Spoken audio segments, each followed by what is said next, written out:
Now visibility. Yes, sir.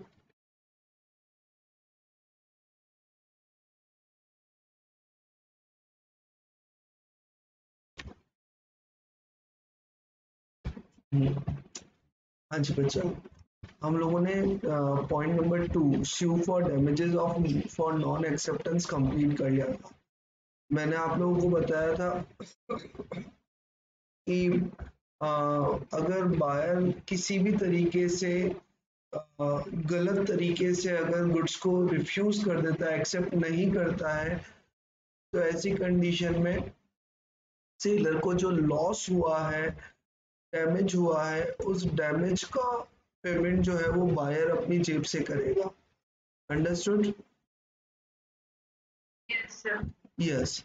Sue for repudiation, where the buyer repudiates the contract before the date of delivery.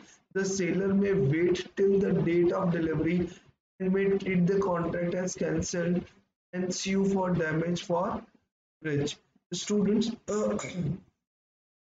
ध्यान रखना, अगर कोई buyer date of delivery से पहले contract को रिप्यूडिएट कर देता है, what is the meaning of that repudiate? Anyone?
Income है, कमीशन रिसीव हुआ तो कमीशन अपनी इनकम है।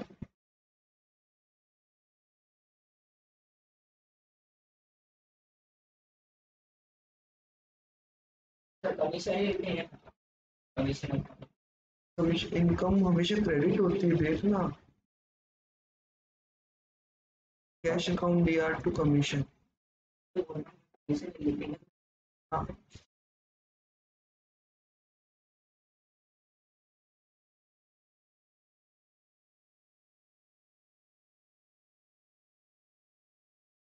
नाउ वॉइस इज क्लियर बेटा वापस? Yes, sir. और थोड़ा सा नेटवर्क इशू का डिस्टरबेंस है आज।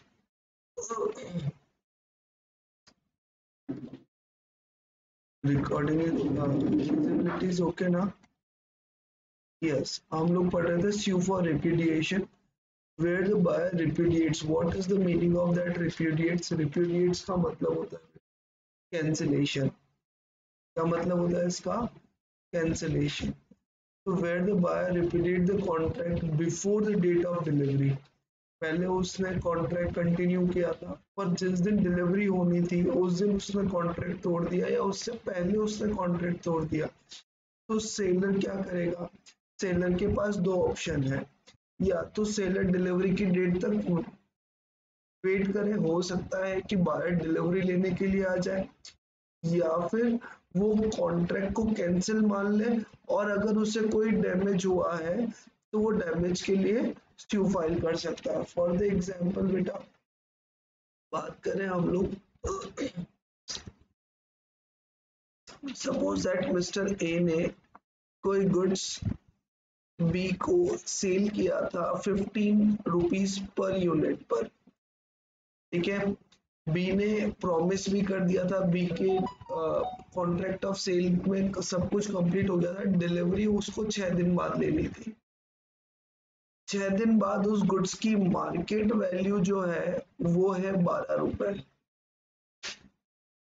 ठीक है। पर कॉन्ट्रैक्ट तो 15 रुपीज में हो चुका है, ओनरशिप भी ट्रांसफर हो चुकी है, डिलीवरी बी ने लेनी है ए से, बी ने डिलीवरी लेने से यहाँ पर मना कर दिया, बी ने कहा मैं डिलीवरी नहीं लेता, कॉन्ट्रैक्ट तोड़ दो, ठीक है। तो ए के पास दो ऑप्शन है, या तो वो 6th डे तक वेट करे, डेट ऑफ डिलीवरी तक वेट करे कि हाँ शायद बी का मन बदल जाए और बी कॉन्ट्रैक्ट के लिए आ जाए, या फिर ऑन द स्पॉट ए जो उसको लॉस हुआ है 3 रुपए का, अगर बी ये कॉन्ट्रैक्ट कंप्लीट कर लेता तो 15 रुपीज में गुड सेल हुआ था, लेकिन अब ये डिलीवरी ली नहीं और आज की मार्केट वैल्यू कितनी है बेटा?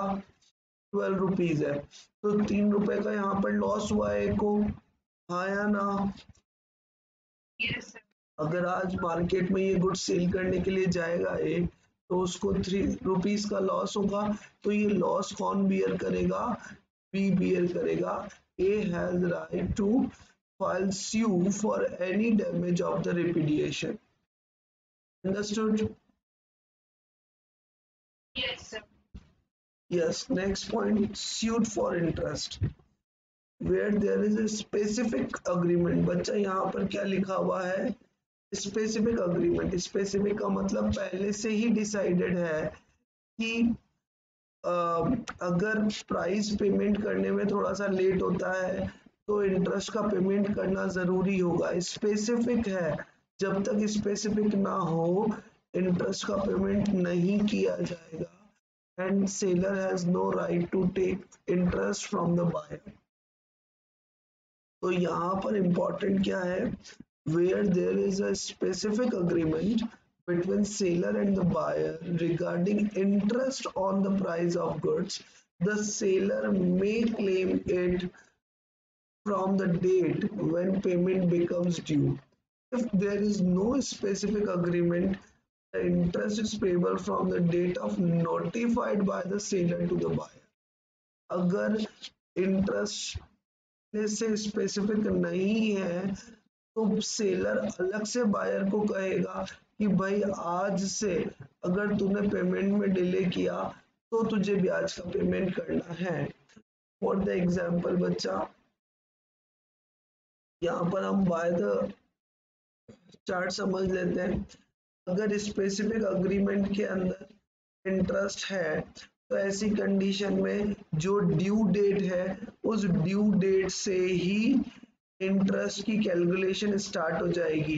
सपोज इट उस बंदे ने 10 दिन बाद पेमेंट किया है ड्यू डेट से, तो 10 दिन का पेमेंट लगेगा, 10 दिन का इंटरेस्ट लगेगा, और अगर 3 दिन बाद पेमेंट किया तो 3 दिन का इंटरेस्ट लगेगा, ठीक है। लेकिन अगर कोई स्पेसिफिक अग्रीमेंट नहीं है तो सेलर ने बायर को बताना पड़ेगा कि भाई तेरा पेमेंट आया नहीं है, आज के बाद से अगर आपने जितने दिन लेट किए हैं उतने दिन का आपको इंटरेस्ट पेमेंट करना है। इसका मतलब हो गया नोटिफिकेशन डेट क्या मतलब हो गया बच्चा इसका?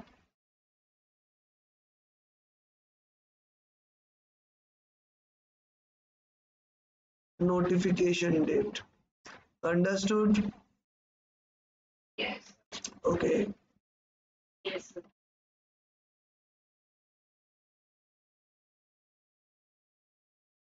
हाँ बेटा, अब मुझे बताओ अनपेड सेलर से रिलेटेड कोई डाउट है क्या आपको?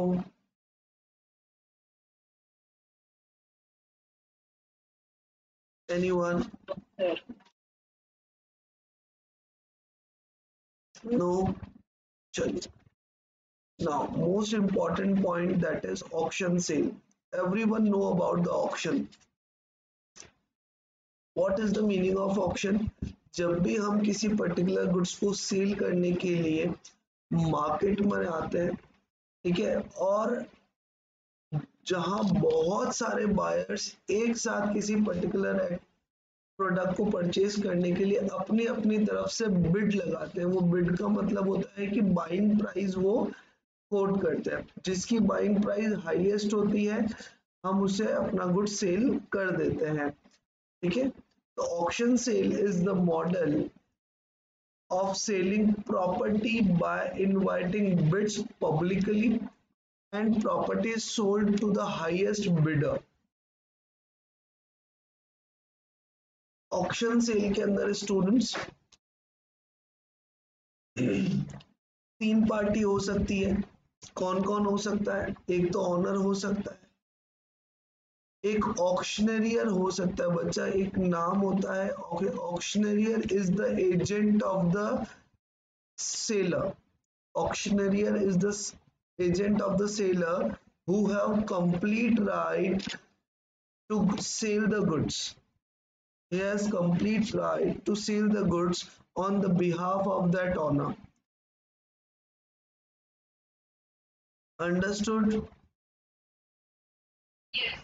हाँ. Yes. अब सपोज दैट ऑक्शनर ने किसी पर्टिकुलर गुड्स की बिड स्टार्ट करवाई, उस बिड में 4-5 लोग थे, किसी ने 15 लाख रुपए बोले, किसी ने 20 लाख रुपए बोले, किसी ने 30 लाख रुपए बोले। मुझे एक बात बताएं, ये गुड्स किसको सेल होना चाहिए? जिसने 30 लाख रुपीस कोट किया उसको सेल होना चाहिए। इट मींस हाईएस्ट बिडर जो भी होगा, जो हाईएस्ट बोली लगाएगा, उसको गुड्स की प्रॉपर्टी ट्रांसफर कर दी जाएगी। The auctioneer has the auctioneer warrants his authority to sell.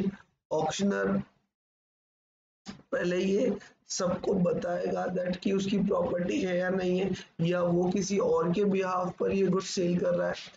He warrants that he has no knowledge of any defect of his principal's title. Auctioneer पहले ये वारंट करेगा, वारंट का मतलब ये सेटिस्फाई करेगा कि ऑनर के ऑनरशिप में, मतलब प्रिंसिप गुड्स के टाइटल में किसी भी तरीके का डिफेक्ट नहीं है। हम लोगों ने कहीं पर पढ़ा था condition as to good title, पढ़ा था क्या बच्चा? Yes, sir. क्या पढ़ा था बेटा उसमें? हमने उसमें पढ़ा था कि जो भी प्रॉपर्टी अब ट्रांसफर हो रही है, जो भी ऑनरशिप ट्रांसफर हो रही है, उस ऑनरशिप में किसी तरीके का कोई डिफेक्ट नहीं है, वो ऑनरशिप कंप्लीट ऑनरशिप है और सारे राइट्स एक साथ ट्रांसफर हो रहे हैं। That is called good title. अगर मैंने किसी गुड्स को कहीं पर लोन पे दे रखा है और अगर उसी गुड्स को मैं मार्केट में सेल करता हूं, तो वो कंप्लीट टाइटल ट्रांसफर नहीं होगा, ठीक है। He warrants to give quiet possession. Students, warranty to take quiet possession हमने कहीं ये भी पढ़ा था। He give warrants to give quiet possession of the goods to the buyer against payment of price.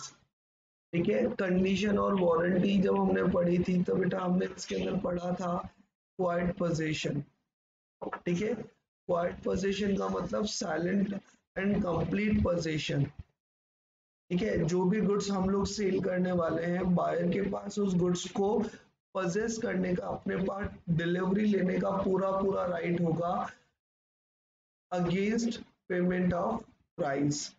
Understood? Yes.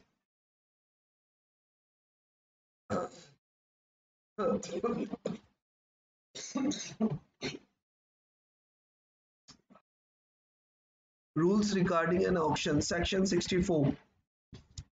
In case of sale by auction, where goods are put up to the sale in lot, each lot is prima facie named to be subject of a separate contract of sale.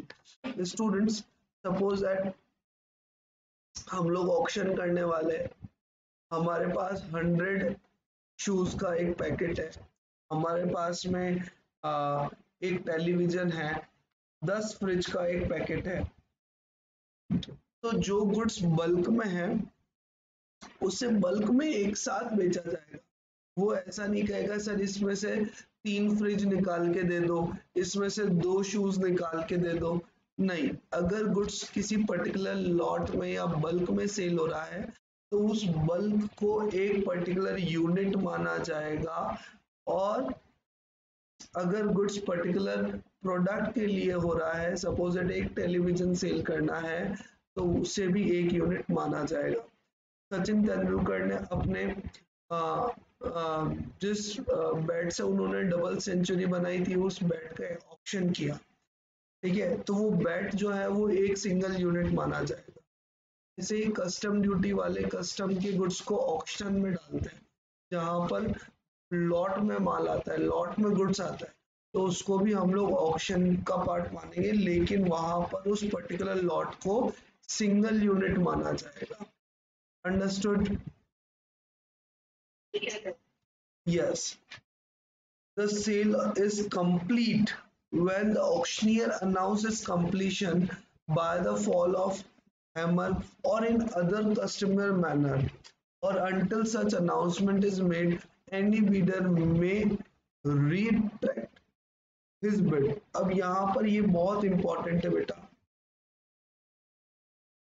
Suppose that एक bid के अंदर mister X Y Z A और B थे, ठीक है, यहाँ पर bidder ने बिड लगाना स्टार्ट किया, हाईएस्ट बिड बी ने लगाई। अब हाईएस्ट बिड बी ने लगाई तो वो बिड का नाम लेकर के 1 2 3 बोलेगा या फिर हैमर गिराएगा। आप लोगों ने सुना होगा 405 1, 405 2, 405 3।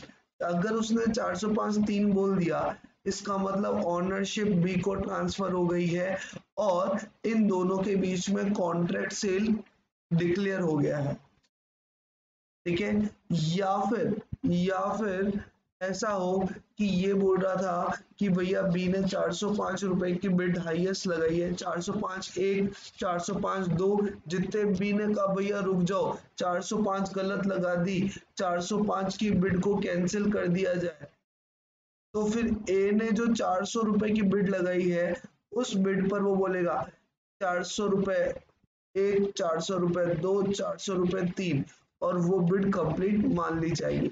ये बिड को कस्टमरी तरीके से अलग अलग तरीके से किया जा सकता है। हथौड़ा गिराकर बाय फॉलिंग द हैमर भी कॉन्ट्रैक्ट बिड फाइनलाइज की जा सकती है, या फिर कोई दूसरे मेथड्स हो तो उससे भी फाइनलाइज की जा सकती है। लेकिन बिडर के पास में राइट है कि वो बिड फाइनलाइजेशन से पहले बिड फाइनलाइजेशन का मतलब क्या हो गया, वो हैमर गिराने से पहले या 3 बोलने से पहले तक अपने बिड को कैंसिल करवा सकता है। Understood? Yes, sir. Yes, a right to bid may be reserved expressly by or on behalf of the seller, and where such right is expressly so reserved but not otherwise the seller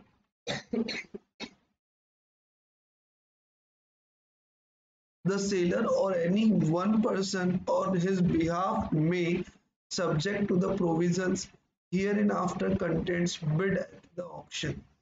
students,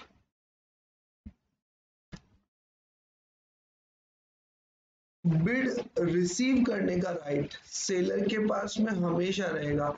अगर वो चाहता है कि mister A को मैं अपनी property cell ना करूं, तो ए की बिड रिसीव करना है या नहीं करना है, वो सेलर के पास में राइट रिजर्व रहेगा। ध्यान रखना बेटा, सपोज दैट ए ने मना कर दिया कि भैया मेरे को इस आदमी को गुड सेल करना ही नहीं है, ए ने मना कर दिया कि भैया चाहे बी कितनी भी बिड लगा ले, मुझे इसको सेल नहीं करना है गुड्स। अब ए ने 400 रुपए की बिड लगाई, बी ने 410 रुपए की बिड लगाई। मुझे एक बात बताएं, ए किसको सेल करेगा? सॉरी, मैं बिडर जो भी सेलर है वो ए को गुड सेल करेगा या बी को गुड सेल करेगा बच्चा? ए को सेल करेगा। रीजन, क्योंकि उसने पहले से ये एक्सप्रेस कर दिया है कि I don't want to sell my goods to the B. अब बी चाहे कितना भी बिड लगाए, सेलर ने क्लियर मना कर दिया है कि वो बी को अपना गुड सेल नहीं करेगा, तो अब बी की बिड से अब कोई लेना देना भी नहीं होगा। इट मींस किसको बिड लगवानी है, किसकी बिड एक्सेप्ट करनी है नहीं करनी है, ये राइट पूरी तरीके से सेलर के पास रिजर्व रहेगा। अंडर, हाँ बेटा,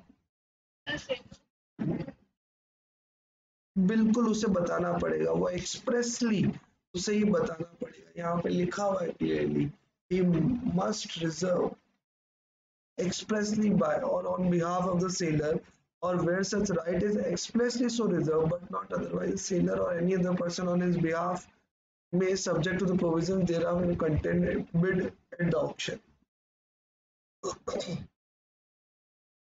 Understood? Yes, sir. Yes, sir. Okay. Where the sale is not notified to be subject to the right or to bid on behalf of the seller, it shall not be lawful of the seller to bid himself or to employ any person to bid of such sale. बहुत बार क्या कर होता है बेटा, seller अपनी goods की price को increase करने के लिए खुद के बिडर बिठा देता है। ठीक है, suppose that mister A actual buyer है, बी एक्चुअल बायर है, सी एक्चुअल बायर है और D is the agent of the seller. अब डी क्या करना है, डी को ये पूरी तरीके से बताया हुआ है कि भाई कोई भी बंदा गुड्स की प्राइस बोले तो 1 रुपया ऊपर बोल देना। अगर उस बंदे को डिमांड होगी तो वो ऑटोमेटिक सेल प्राइस इंक्रीज करेगा, बाइंग इंक्रीज करेगा, तो हमको ज्यादा प्रॉफिट होगा। गलत हो रहा है ये, ऐसा नहीं होना चाहिए। ठीक है, अब सपोज दैट यहाँ पर ऑक्शनर ने ऑक्शन लगवाना स्टार्ट किया, ए ने 400 रुपए बोले और कोई कुछ बोल नहीं रहा वापस, 400 रुपए एक, 400 रुपए दो, प्राइस बढ़ानी है, सेलर का ऑर्डर आया हुआ है, तो ऐसी कंडीशन में डी ने एकदम से कह दिया 410 रुपए। ठीक है, ए को वो गुड्स परचेज करना है बहुत जरूरी है, तो वो 415 बोलेगा, डी ने वापस इंक्रीज कर दी प्राइस, तो डी यहाँ पर जो प्राइस इंक्रीज कर रहा है वो गुड्स परचेज करने के पर्पज से नहीं कर रहा, वो ये चाहता है कि ए इस गुड्स को हाईएस्ट प्राइस में खरीदे ताकि सेलर को अनऑथोराइज प्रॉफिट हो, अनएथिकल प्रॉफिट हो। तो ये गलत है, ऐसा नहीं होना चाहिए। ठीक है, so it is not lawful, क्या कहेंगे हम लोग इसको, it shall not be lawful for the seller to bid himself or to employ any person to bid at such sale, or for the auctioneer knowingly to take any bid from the seller or such any person. Understood? It may be treated as fraudulent by the buyer. समझ आया क्या बच्चा यहाँ तक? हाँ बेटा,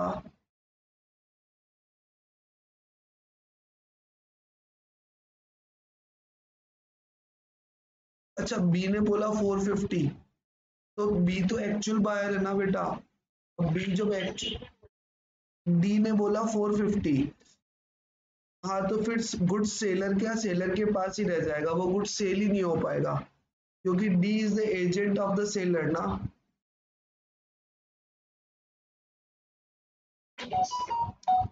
okay ना बेटा। The sale may be notified to be subject or to reserve or upset price।